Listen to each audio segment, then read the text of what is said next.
James had a busy morning ahead of him. As a successful black businessman, he had a lot of responsibilities and meetings to attend to. But on this particular day, he needed to visit the bank for some routine financial matters. It wasn't unusual for him to stop by this particular branch. He had been a customer there for years. The bank staff knew him, and though they weren't overly familiar, they treated him with the respect anyone would expect when handling their finances. He was dressed in a sharp professional suit, as always. He had built his career from the ground up, working tirelessly to achieve the success he had today.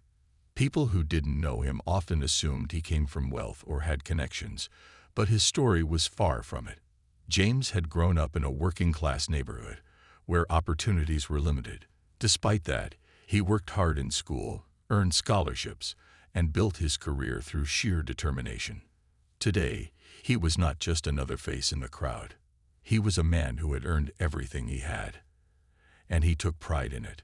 As James walked into the bank, he noticed that it was particularly busy. The line was longer than usual, with customers murmuring impatiently, checking their watches, and glancing at the clock on the wall. He didn't mind the wait. He was used to it. He stood in line quietly, observing his surroundings. The air was cool, and the soft hum of the bank's fluorescent lights buzzed above. It wasn't an uncomfortable atmosphere, but it was clear that people were in a hurry. James's attention was drawn to the teller who would be handling his transaction. She was a woman in her late 20s, with blonde hair tied neatly in a ponytail. She seemed focused on her work, her eyes scanning through documents, clicking buttons on her keyboard. From where James stood, he could see that she wasn't in the best of moods.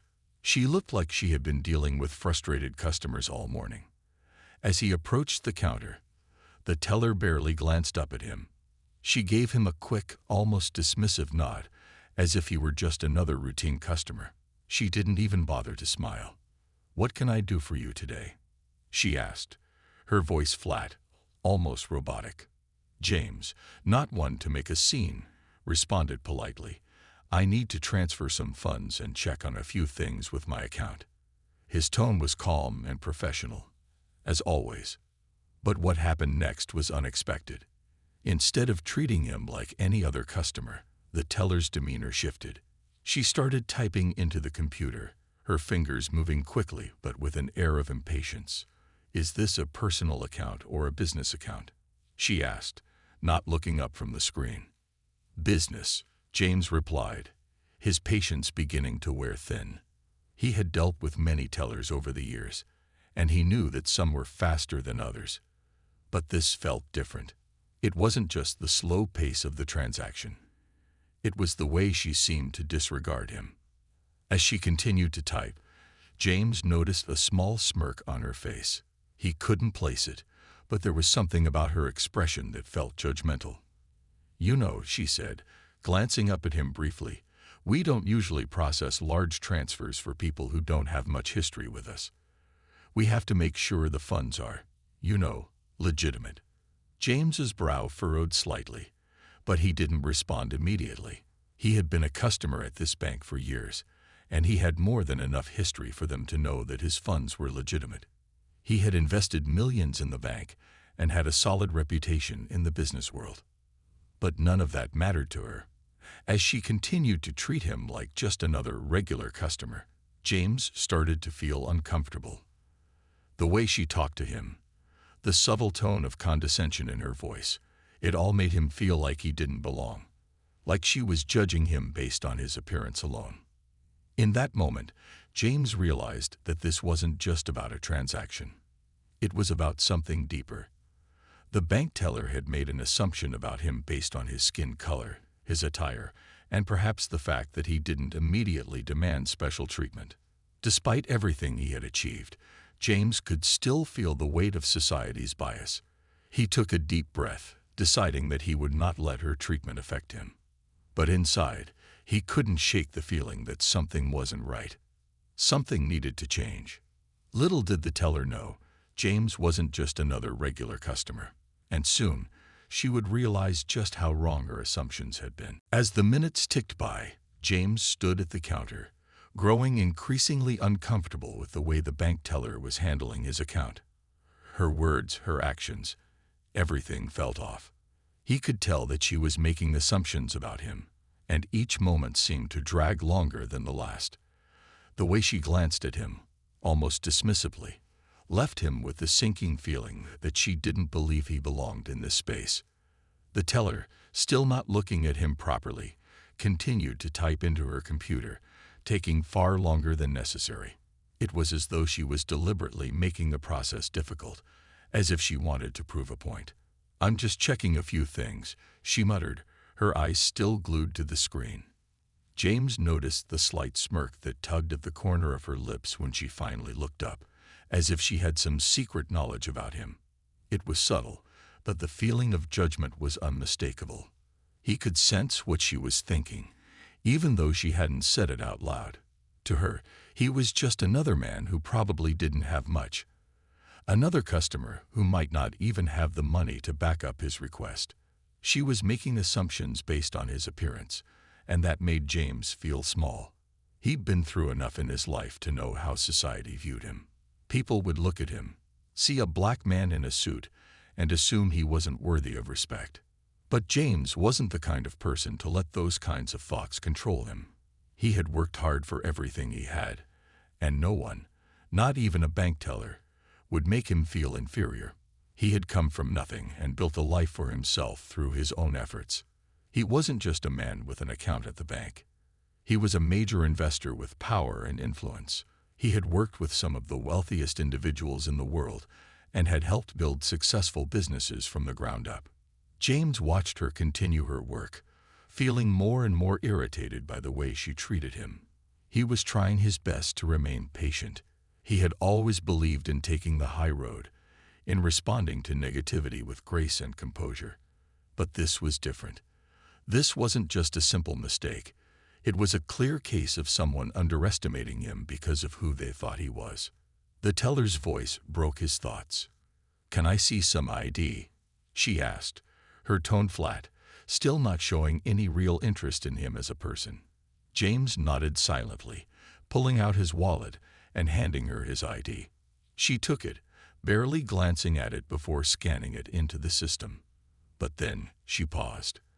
For a moment, the smirk on her face vanished. She looked at the ID more closely and then quickly typed something into the computer. Her fingers froze for a second. James could see the shift in her demeanor, though she tried to hide it. She was beginning to realize that she might have made a mistake. "Oh, Mr. James," she began, her voice suddenly sounding less certain. "I didn't realize. I mean, your account shows. You've made some large investments with us." There was an awkward pause, and James felt the shift in the room, the tension thickening. She cleared her throat. "I apologize for the delay, sir. I wasn't aware of your profile." James didn't respond right away. He didn't need to say anything. Her reaction spoke volumes. He had no intention of embarrassing her or confronting her in front of everyone else in the bank. He simply wanted to finish his business and leave. But inside, he was frustrated. Frustrated not just because she had misjudged him, but because her treatment was a reminder of the prejudice he had faced his whole life. A black man, especially one like him, was often underestimated and treated like he didn't belong in certain spaces. It wasn't a new feeling, but it was one that always stung. She nervously tried to recover, but James could tell that the damage had already been done. The apology felt hollow too late. He didn't need her to apologize to him. What he wanted was respect, and it wasn't something that could be given with a few words. He stayed calm, letting the silence hang between them. The teller fumbled to finish the transaction, her fingers shaky as she processed the paperwork. But James knew that, despite the awkwardness in the air, she was now aware of who he truly was. The man standing in front of her was not someone to be underestimated, and that realization was all he needed. It wasn't about getting her fired or making a scene. It was about showing her that he didn't need to prove anything to anyone. The truth about who he was, about what he had accomplished, would always speak louder than any assumptions someone like her could make. As the teller handed James his paperwork, the awkward tension still hung in the air. He could feel the difference in her attitude, the way she was trying to make up for her earlier behavior, but it wasn't enough. He simply took the documents and gave her a polite nod, his face neutral, though his mind was still racing. The whole experience had left a bad taste in his mouth. It wasn't just the rude treatment, but the underlying assumption that because he was black, he didn't belong in spaces of power or wealth. James knew that racism was a problem that many people still faced, whether they were aware of it or not. It was something that he had come to terms with years ago. The more success he found, the more he encountered people who thought they knew him based on the way he looked. His rise to prominence hadn't been easy. He'd had to work harder, fight for opportunities, and prove himself again and again. But no matter how far he'd come, there would always be people who refused to see beyond the surface. As he walked away from the counter, he could feel the eyes of the other customers on him. They hadn't seen the interaction, but they had witnessed the subtle shift in the air. It was strange how a single moment, a few words, could completely change the energy of a room. He could hear the soft murmur of voices as he made his way to the door, and though he tried to ignore it, he couldn't help but feel their judgment. When he stepped outside, the bright sunlight hit his face, and for a moment, he let himself breathe. The air felt fresh, and the noise of the city seemed to wash away some of the frustration. But he wasn't done yet. As he walked down the sidewalk, he thought about how he would handle the situation. He didn't need to make a scene or escalate things further. His goal wasn't to cause drama, but to make sure that what had happened wasn't just forgotten. It wasn't about him. It was about making sure others wouldn't face the same kind of treatment. He pulled out his phone and quickly dialed his assistant, Sarah. She answered almost immediately. "Hey, James. What's up?" "Hi, Sarah.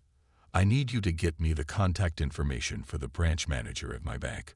I just had a situation I need to discuss," he said, his voice calm but firm. He could hear the concern in Sarah's voice as she asked for more details, but he simply told her that it was a matter of poor customer service and that he wanted to resolve it. As soon as he got the manager's contact details, he sat down at a nearby bench and composed his email. He didn't want to react in anger, but he also didn't want to let this go.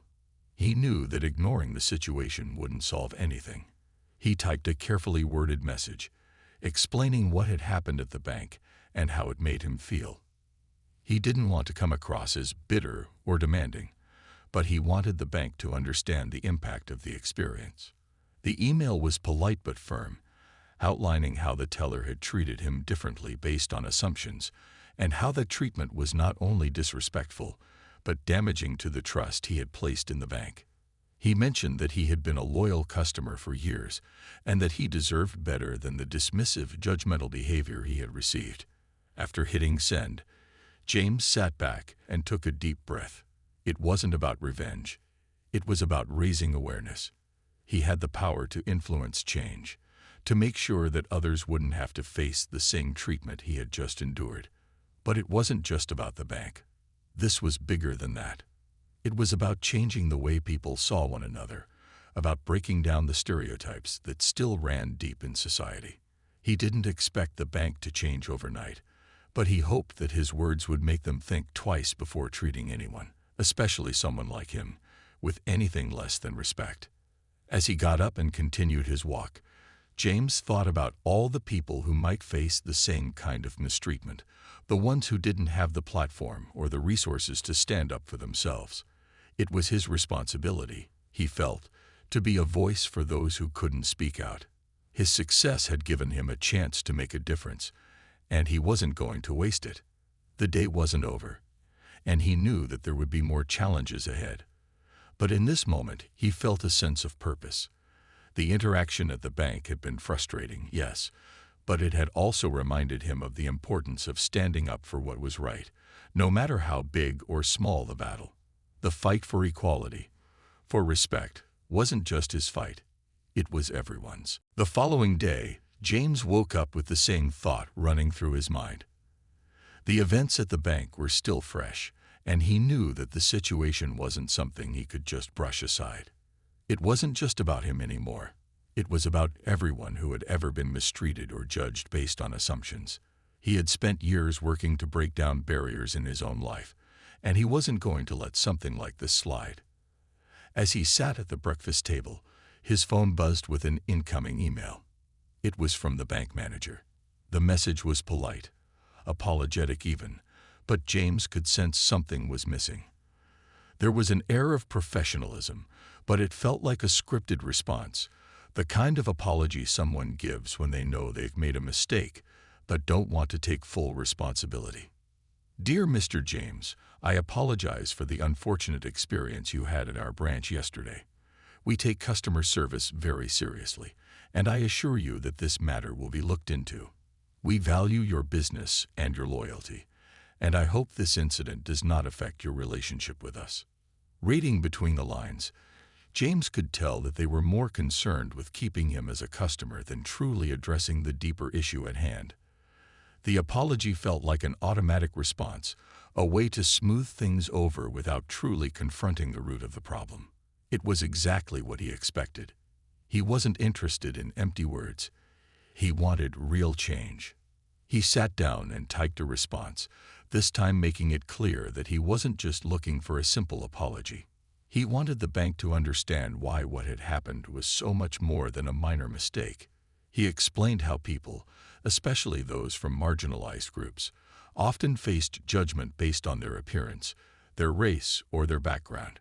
He told them that it wasn't just about the poor treatment he had received, but about the bigger picture. The systemic issues that continued to affect so many people, often in ways they didn't even realize.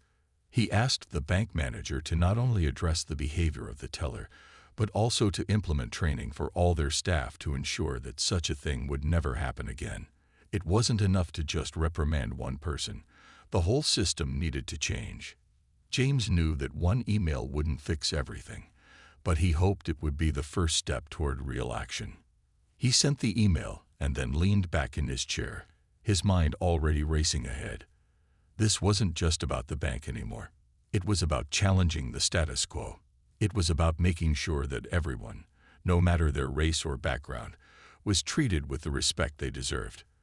The conversation he had started with the bank was just the beginning. James had already begun to think about the next steps. He wasn't going to let this issue fade away into the background. He had a platform, a voice, and the resources to do something meaningful.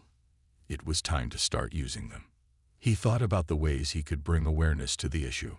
Maybe it was time to share his story, to show people what it was like to be judged based on nothing more than the color of your skin. It wasn't a new story, but it was one that still needed to be told. He could write a blog post, make a video, or even speak at an event. He had the power to bring people together, to inspire them to think differently about how they treated others. That day, James spent hours researching and connecting with others who had similar experiences. He wanted to make sure he wasn't alone in this fight. As he reached out to people in his network, he realized that this was a conversation that needed to happen on a larger scale. He could see the potential for change, real change. He knew the road wouldn't be easy. People weren't always ready to listen, and even when they were, change took time. But James had always believed that small steps, when taken consistently, could lead to something much bigger. And that's exactly what he intended to do. As he sat at his desk, the weight of his decision settled in. It wasn't just about one bank, one incident, or one teller. It was about changing the way the world saw people like him. He had already fought so hard to get to where he was, and he wasn't about to stop now. He had a responsibility, not just to himself, but to everyone who had ever been held back by prejudice. And this fight was just beginning. The next few days felt like a whirlwind. James was no longer just thinking about what had happened at the bank. His mind was consumed with ideas on how to take action. The email he had sent to the bank manager had barely received a response, but it didn't matter. He knew that sometimes things didn't change overnight. His frustration with the bank was still there, but it was turning into something else, a driving force that fueled his desire to make an impact. James began working on a plan. He knew he couldn't do it alone, and the idea of sharing his story was growing stronger in his mind. He realized that many people had probably experienced similar issues, but had no platform to voice their concerns. He had a voice, a loud one, and it was time to use it. But he didn't want to come across as just another person complaining. He wanted to create real change, to reach people who might not fully understand what it was like to walk in his shoes. He started brainstorming ways to make his story more relatable. He didn't want to just vent his frustration. He wanted to educate, inspire, and push for something better. He began outlining ideas for a video series where he could share his experiences, bringing light to the systemic racism that existed in everyday situations. His goal wasn't to attack people, but to open their eyes to the reality that many minorities faced on a daily basis. It wasn't about blame. It was about raising awareness. James knew that the hardest part was going to be getting people to listen. The world was full of distractions, and it was easy for someone to tune out when a topic made them uncomfortable. He had seen this firsthand in his own journey. People often didn't want to acknowledge the ugly truths about society, preferring to stay in their comfort zones. But that's exactly why he needed to speak up. If he didn't, who would? One afternoon, as James was preparing to record a video, he received a call from Sarah. Her voice was cheerful, but there was an edge of urgency in it. "James, I've been talking to some people, and we think it's time to take this further. We want to help you share your story, not just online, but with people who can make a difference." It was exactly what he had been hoping for. Sarah and a group of his colleagues had been quietly working behind the scenes to help amplify his voice. They had connections in the media, with nonprofit organizations, and even with a few influential public figures who were ready to support his cause. James felt a surge of hope. This wasn't just his battle anymore. It was becoming a movement. He wasn't the only one who had faced this kind of treatment, and he certainly wasn't the only one who had had enough. As the weeks went on, more people started to join the conversation. He wasn't just talking to a small circle anymore. His message was spreading to larger audiences.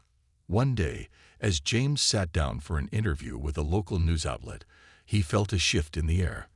For the first time, he wasn't just telling his own story. He was representing so many others who had been silenced or ignored. His words resonated with viewers, and the response was overwhelming. People who had never experienced racial discrimination firsthand began to understand what it was like to face prejudice every day. The bank, too, started to feel the pressure. They reached out again, this time with a more sincere and comprehensive response. They acknowledged the issues James had raised and promised to implement diversity and sensitivity training for all their staff. The manager offered an in-person meeting to discuss how they could make long-term improvements. James agreed to meet, but he knew that this was only the beginning. The real work had just started. The attention his story had gained was starting to change minds, but it was up to him, and others like him, to keep pushing for progress. The battle wasn't over. It would take time. But with each conversation, with each video, with each interview, he was getting closer to the change he wanted to see. As he sat back and thought about everything that had unfolded in the past few weeks, James realized something. This wasn't just about confronting the racist behavior of one bank teller. This was about changing the way people saw one another, and he was in the middle of something much bigger than he had ever imagined. There were more people who needed to hear this message, and he was ready to keep sharing it, no matter what it took. He had started this journey for a reason, and now he couldn't stop until the world saw things from a different perspective. Weeks passed, and James found himself in a completely different place than he had ever imagined. What started as an uncomfortable situation at the bank had now turned into a movement that was bigger than just one man's experience. He was starting to see that even small actions could lead to powerful change. But the journey wasn't without its challenges. Not everyone understood what he was trying to do. Some people thought he was making a big deal out of something minor, while others were too afraid to speak up because they didn't want to upset the system. But James wasn't discouraged. He had been through too much in his life to let the opinions of others stop him. As his story gained traction, he began receiving messages of support from people all over the world. Strangers sent him words of encouragement, and many shared their own stories of racism and unfair treatment. It became clear that this was a much bigger issue than anyone had realized, and it wasn't going away anytime soon. James decided to keep pushing forward. He began collaborating with activists, business leaders, and influencers who were eager to lend their voices to the cause. It wasn't just about sharing his personal experience anymore. It was about uniting people from all walks of life to demand change.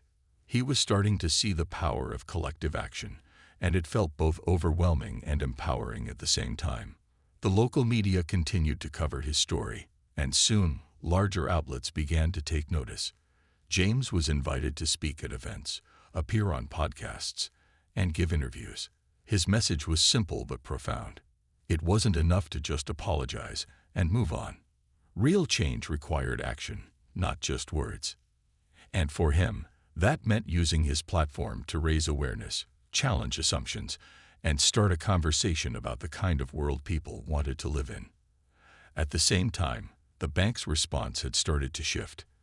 After his interview with the local news, they had initiated the promised diversity training, and their commitment to improve customer service was becoming more than just a talking point. They invited James to their headquarters to meet with senior leaders and discuss what had happened in detail. During the meeting, James was impressed by their willingness to listen and make changes.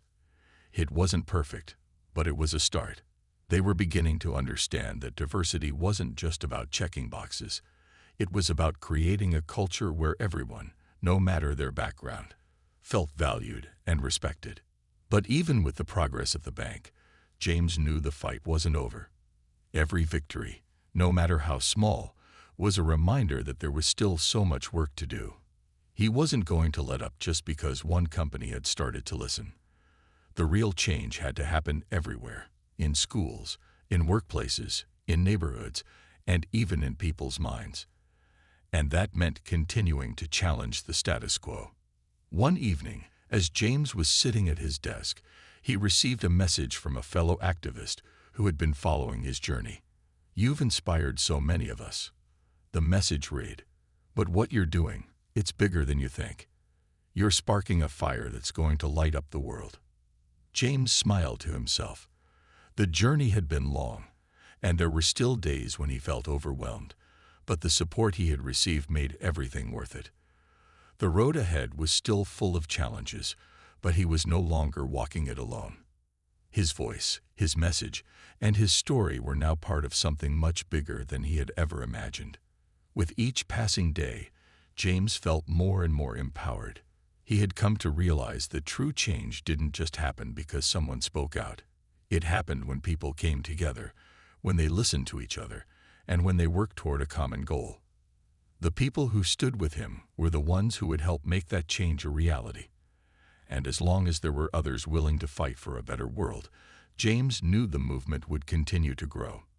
As he thought about everything that had happened in the past few months, James realized that the most powerful lesson he had learned was simple. Change was possible, but it took courage. Courage to speak up, courage to stand firm, and courage to keep going, even when it felt like no one was listening. And with that courage, anything was possible. As the months went on, James found himself becoming a more confident and determined advocate. What began as an isolated incident at the bank had evolved into a mission that he couldn't back down from. His story, once a painful memory, was now a symbol of resilience and the power of speaking up. But despite the successes, there were still moments when the weight of the journey felt heavy on his shoulders. James had been invited to speak at a conference on social justice, an event that brought together activists, community leaders, and thinkers from all over the country. It was a huge opportunity, and as he prepared for his speech, he couldn't help but feel a mixture of excitement and nervousness. He had never imagined his voice would be heard on such a grand stage. The night before the conference, He sat quietly in his hotel room, reflecting on how far he had come. A few months ago, he was just a man humiliated by a racist encounter at a bank. Now, he was standing at the forefront of a movement, and that thought both humbled and motivated him. The morning of his speech, the room was filled with an electric energy. There were people from all walks of life, young activists, seasoned professionals, and people who had witnessed discrimination firsthand. When it was James's turn to speak, he stood before the crowd, his heart racing. He took a deep breath and then began. He shared his story, not just the incident at the bank, but the emotional journey that had followed. He talked about the shame he initially felt, how it had been replaced by anger, and how he had decided to take that anger and turn it into something positive. He spoke about the countless messages he had received from people who had been treated the same way, and how their words had inspired him to push forward. But most importantly, he emphasized that real change wasn't just about moments like these. It was about everyday actions, small and large, that helped break down barriers and change the way people thought. As he spoke, the room grew quieter. People were hanging on every word, nodding in agreement, some even wiping away tears. For the first time in his life, James realized the impact of his voice. This wasn't just his fight, it was everyone's. And in that moment, he felt a deep connection with everyone in the room, as though they were all in this together. The applause that followed wasn't just for him. It was for everyone who had ever felt powerless and needed a reason to keep fighting. The rest of the day was a blur of conversations, handshakes, and networking. James felt like he was part of something much bigger than himself. He exchanged ideas with activists from other countries, learned about efforts to fight discrimination in different parts of the world, and shared his own experiences. It was overwhelming, but in the best way possible. As the conference came to a close, James felt a sense of peace he hadn't experienced before. His work wasn't finished, not by a long shot. There was still so much more to do, and the path ahead would likely be filled with struggles. But he knew now that he wasn't fighting alone. He had a community of people who believed in the same vision, a world where no one was treated unfairly because of their race, background, or identity. The bank had continued its efforts to improve. They had implemented new policies and actively sought out feedback from customers. While James knew they had made progress, he also understood that no company, no matter how big, could change overnight. But the fact that they were listening, trying, and acknowledging the problem meant something. It was a start. As he left the conference and returned home, James realized that the journey had not only changed him, but it had changed others as well. His story had ignited something powerful. He had gone from being a man humiliated by an injustice to becoming a catalyst for a much-needed conversation. He now had the platform to continue the fight for equality, and he wasn't about to let that go to waste. The work was just beginning, but for the first time in a long while, he felt hopeful about the future. Looking ahead, James knew that the road would be long. There would be setbacks, and there would be people who didn't want to listen. But he also knew that his story was just one of many, and that together, they could make a lasting difference. It wasn't just about fighting back against racism. It was about creating a world where everyone could stand tall, no matter who they were or where they came from. And for James, that was worth every step of the journey.